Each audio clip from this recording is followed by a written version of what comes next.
स्वागत है आप सभी का मेरे चैनल में, जिसमें आज हम 15 से 24 मार्च के करंट अफेयर्स के क्वेश्चंस देखने वाले हैं। तो ये जो 15 से 24 मार्च के करंट अफेयर के क्वेश्चंस हैं, ये सारे क्वेश्चंस बहुत ही ज़्यादा इंपॉर्टेंट हैं आपके एग्ज़ाम के पॉइंट ऑफ व्यू से। और इस वीडियो में हम हैप्पीनेस इंडेक्स 2022 और सबसे प्रदूषित देश कौन सा है, ऐसे बहुत ही इंपॉर्टेंट क्वेश्चन इस वीडियो में देखने वाले हैं आप सभी। तो चलिए स्टार्ट करते हैं वीडियो और देखते हैं पहला क्वेश्चन। तो पहला क्वेश्चन है आज का कि स्विस फर्म IQ एयर की हाल ही में आई रिपोर्ट के अनुसार दुनिया का सबसे प्रदूषित देश कौन सा है। दुनिया का सबसे प्रदूषित देश कौन सा है? तो ऑप्शन है भारत, बांग्लादेश, चाड, पाकिस्तान। तो इसका सही आंसर हो जाएगा चाड। चाड जो है वो दुनिया का सबसे प्रदूषित देश है। आप मैप के थ्रू देख सकते हैं इस देश को।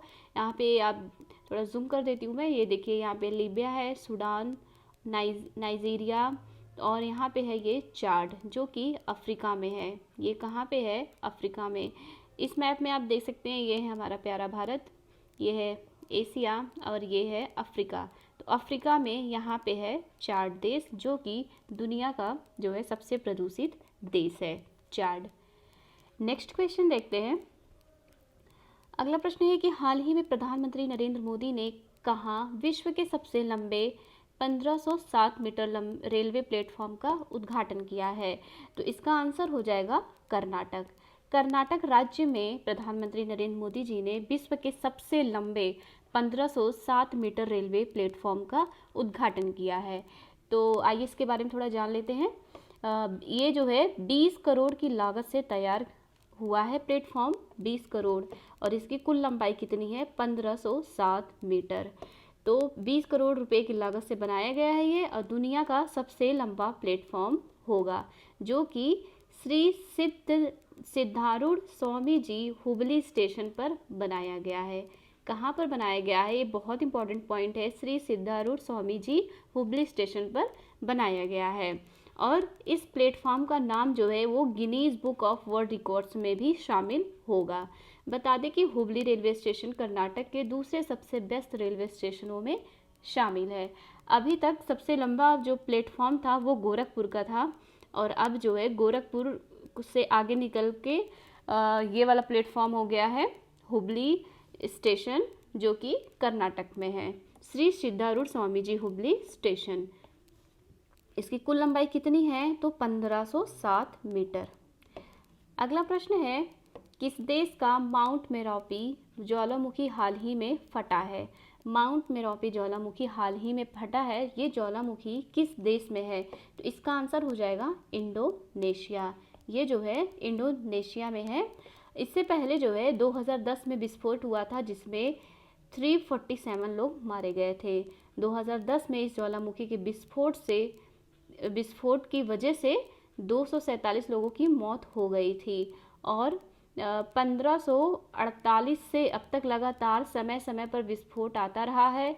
साल 2006 में ये ज्वालामुखी ज़्यादा सक्रिय हो गया, और जो है साल 2006 में अप्रैल के महीने में, और इस विस्फोट की वजह से आसपास के इलाकों में 156 बार भूकंप महसूस हुआ था। कब? 2006 में 156 बार भूकंप महसूस किया गया था इस ज्वालामुखी की वजह से। फिर मई 2018 में माउंट मेरापी में फिर विस्फोट हुआ। इसकी वजह से 5 किलोमीटर के दायरे में रहने वाले सभी लोगों को सुरक्षित स्थान पर लाया गया था, और अब जो है ये फिर से यहाँ पे विस्फोट हुआ है जो कि इंडोनेशिया में है, मेरापी ज्वालामुखी। नेक्स्ट क्वेश्चन है कि हाल ही में किसे वायाकॉम 18 के ब्रांड एम्बेसडर के रूप में चुना गया है? तो इनका नाम है MS धोनी। MS धोनी को वायाकॉम 18 के ब्रांड एम्बेसडर के रूप में चुना गया है। वायाकॉम 18 ने क्रिकेटर MS धोनी को अपना ब्रांड एम्बेसडर बनाया है। कंपनी ने कहा है कि धोनी लाइव स्पोर्ट्स व्यूइंग को डिजिटल का पर्याय बनाने के लिए नेटवर्क के विजन को विस्तार देंगे। और आप जैसा कि आप सभी जानते होंगे कि धोनी विश्व क्रिकेट के सबसे प्रतिष्ठित खिलाड़ियों में से एक है, और इनको जो है वायाकॉम 18 के जो है ब्रांड एम्बेसडर बनाया गया है। अगला प्रश्न है कि हाल ही में किस राज्य में पहली बार इलेक्ट्रिक इंजन से चलने वाली रेलगाड़ियां चलेंगी? इलेक्ट्रिक इंजन से चलने वाली रेलगाड़ियां चलेंगी किस राज्य में, और पहली बार चलेंगी? तो इसका आंसर हो जाएगा मेघालय। देखिए मेघालय के मेंदी पाथर पूर्वोत्तर भारत के राज्य मेघालय का एकमात्र ऐसा रेलवे स्टेशन है जो भारत के प्रधानमंत्री द्वारा उद्घाटन किए जाने के बाद वर्ष 2014 से ये परिचालन में है। और विद्युत कर्षण के प्रारंभ होने के बाद इलेक्ट्रिक लोकोमोटिव द्वारा खींची जाने वाली रेलगाड़ियां अब मेघालय के मेंदी पाथर से सीधे संचालित हो सकेंगी। तो इलेक्ट्रिक इंजन से चलने वाली रेलगाड़ी जो है चलेगी पहली बार कहाँ पे, तो आंसर हो जाएगा मेघालय। और मेघालय के किस जगह से, तो आंसर हो जाएगा मेंदी पाथर।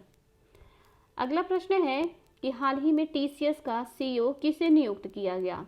टीसीएस का सीईओ किसे नियुक्त किया गया, तो इसका आंसर हो जाएगा के कृतिवासन।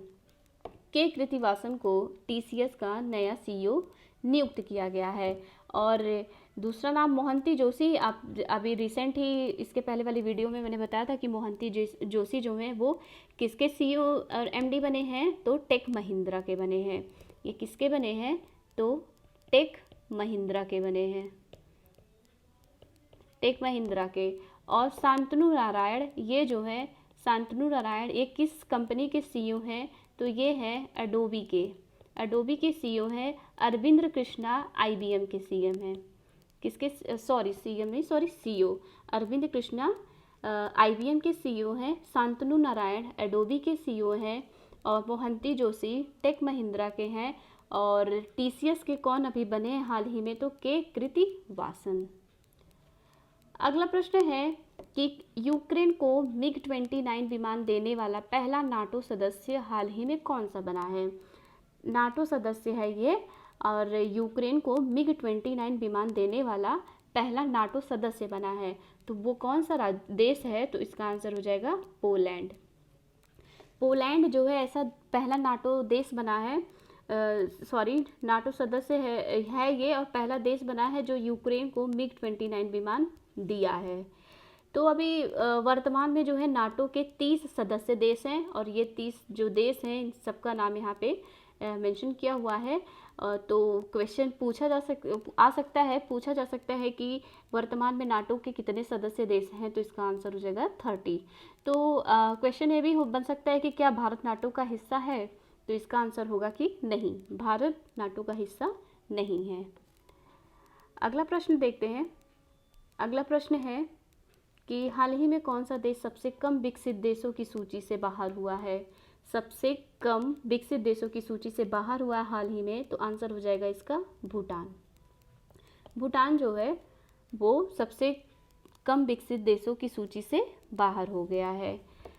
इसके बारे में थोड़ा जान लेते हैं कि हाल ही में दोहा कतर में 9 मार्च को संपन्न हुए संयुक्त राष्ट्र के सबसे कम विकसित देशों एलडीसी शिखर सम्मेलन में भूटान का हिमालयी साम्राज्य अब एलडीसी की सूची में नहीं होगा। एलडीसी का मतलब क्या होता है, तो एलडीसी का अर्थ होता है सबसे कम विकसित देश। तो सबसे कम विकसित देशों में से अब बाहर हो गया है भूटान। भूटान को अब बाहर कर दिया गया है। नेक्स्ट क्वेश्चन है कि रवि चौधरी किस देश की वायुसेना के महासचिव बने हैं।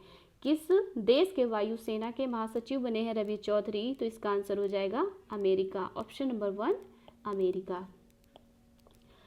अगला प्रश्न है कि किस राज्य के विधानसभा में हाल ही में फूलदेई उत्सव मनाया गया है। बहुत इंपॉर्टेंट क्वेश्चन है ये।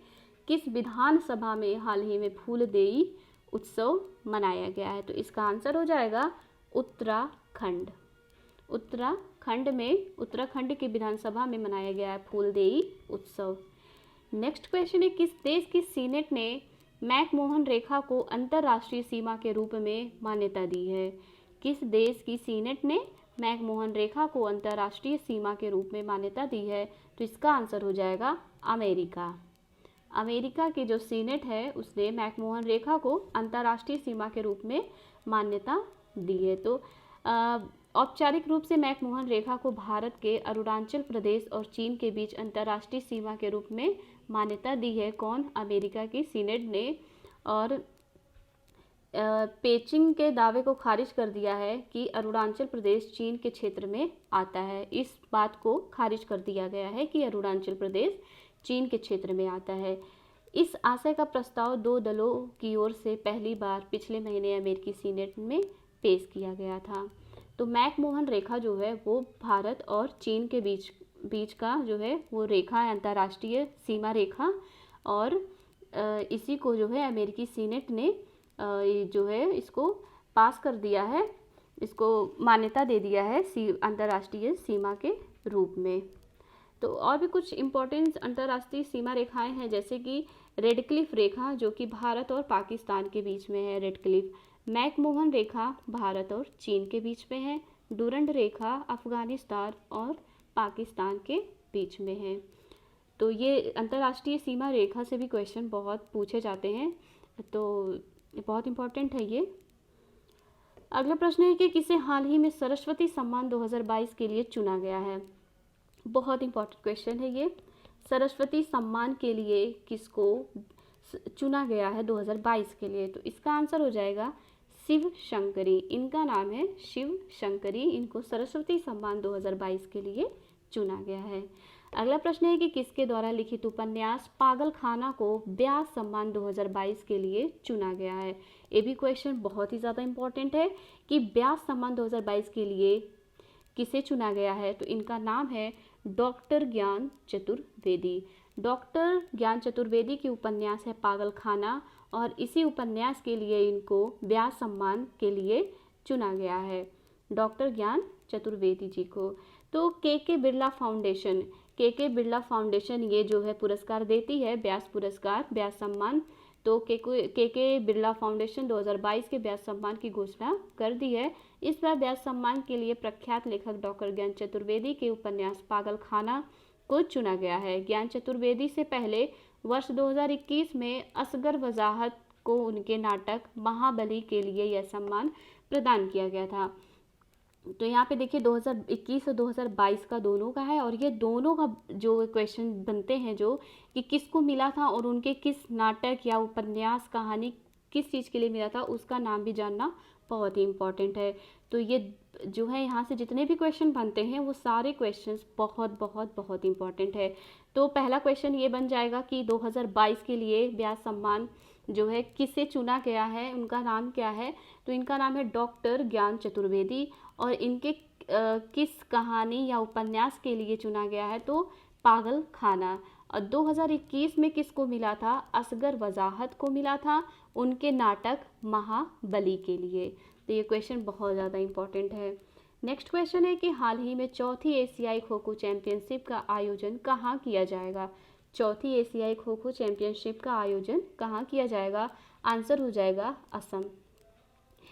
The fourth Asian kho kho championship for man and women will be held at बक्सा डिस्ट्रिक्ट इन असम। असम के बक्सा डिस्ट्रिक्ट में ये चैंपियनशिप होने वाला है, जो कि कहाँ पे है? असम में है। अगला प्रश्न है कि पीएम मित्र योजना के तहत सरकार कितने राज्यों में मेगा टेक्सटाइल पार्क विकसित करेगी? तो आंसर हो जाएगा 7। 7 राज्यों में मेगा टेक्सटाइल पार्क विकसित करेगी कौन? सरकार। तो ये पीएम मित्र योजना है क्या? पीएम मित्र योजना जो है एक स्थान पर कताई, बुनाई, प्रसंस्करण, रंगाई और छपाई से लेकर परिधान निर्माण तक एक एकीकृत कपड़ा मूल्य श्रृंखला तैयार करेगा। और ये जो है योजना, पीएम मित्र योजना, वो 7 राज्यों में पार्क बनाया जाएगा। अगला प्रश्न है कि गवर्नर ऑफ द ईयर 2023 पुरस्कार से किसे सम्मानित किया गया? गवर्नर ऑफ द ईयर, तो इसका आंसर हो जाएगा शक्तिकांत दास। शक्तिकांत दास को गवर्नर ऑफ द ईयर 2023 पुरस्कार से सम्मानित किया गया है।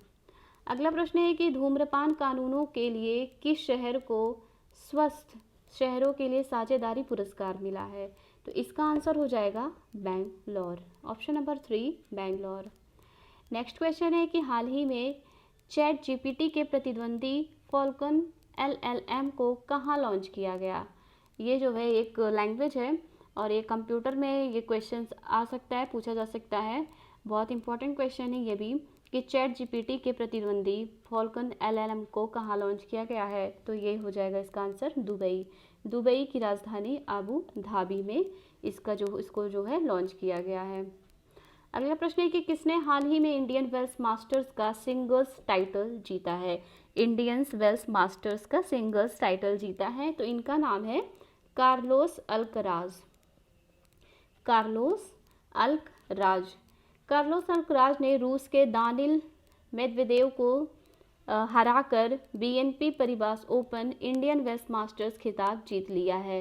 अल्कराज ने साथ ही में फिर से दुनिया के नंबर 1 रैंकिंग हासिल कर ली है। ये इनकी एज जो है 19 साल है, ये 19 साल के हैं अल्कराज, और ये जो है रैंकिंग में दूसरे से पहले पायदान पर आ गए हैं। पहले ये दूसरे पायदान पर थे, अब वो पहले पायदान पर आ गए हैं। इन्होंने सर्बिया के नोवाक जोकोविच का स्थान लिया है।